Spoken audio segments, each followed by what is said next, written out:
Porque em muitos momentos da nossa vida a gente sente sim essa ansiedade. Eu estou falando contra o transtorno. É aquilo que está te esmagando, te limitando. É aquilo que está te escravizando. É aquilo que te tira a paz. É aquilo que está colocando a sua fé como um pó, tornando ela como um pó.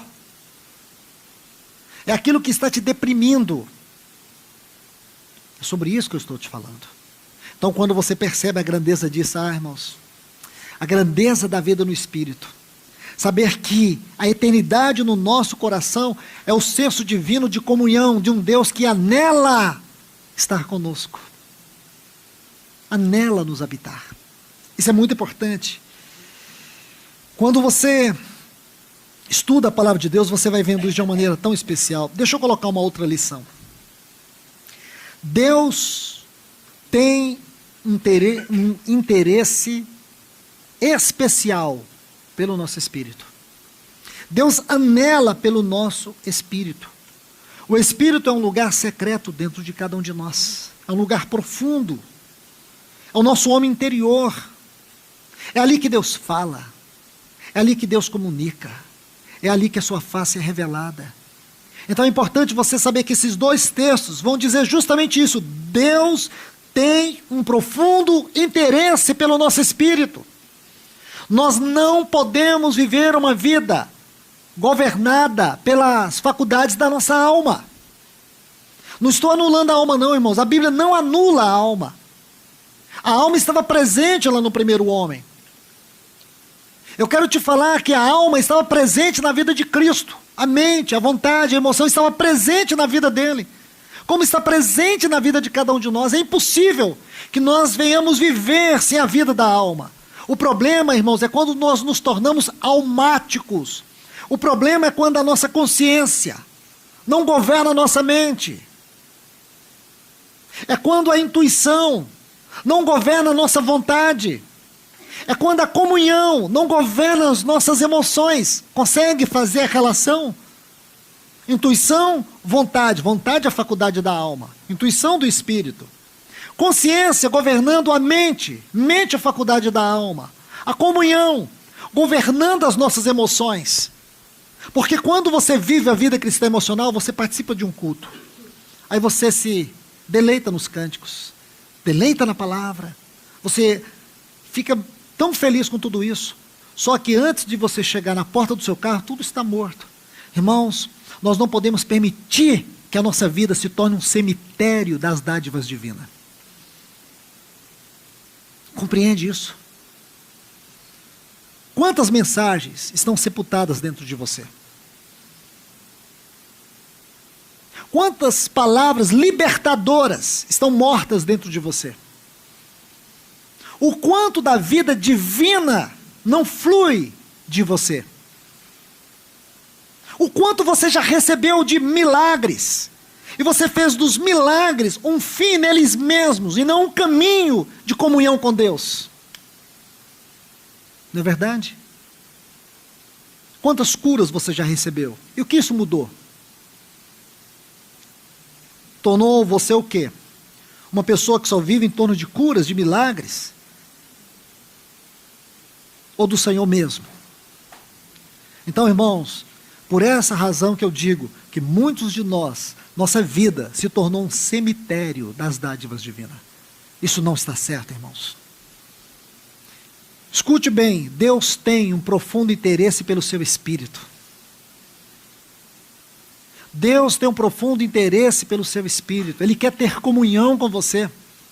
Você vai perceber que isso é tão glorioso, que você vai buscar a oração não como meio de Deus responder o que você quer, mas um meio de você ter comunhão com Deus.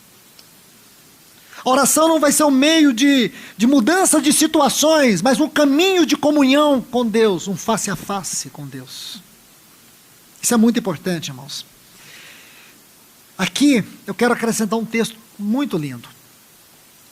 Provérbios, capítulo 20 e o versículo 27. Esse texto diz assim: o espírito do homem é a lâmpada do Senhor. Olha que texto precioso. O espírito do homem é a lâmpada do Senhor. Isso quer dizer, é aqui que a unção vem, irmãos. Quando nós lemos sobre unção na Bíblia, aonde a unção vem? Porque a figura da lâmpada ali tem um elemento constituinte. O elemento que faz com que a lâmpada brilhe é o óleo, que é uma figura do Espírito Santo. O nosso espírito é a lâmpada do Senhor, é onde a sua luz brilha. É onde o Senhor é refletido no nosso espírito. Então esse texto é muito importante. Deixa eu avançar um pouco, irmãos, para que nós venhamos concluir aqui com as 3 leis espirituais.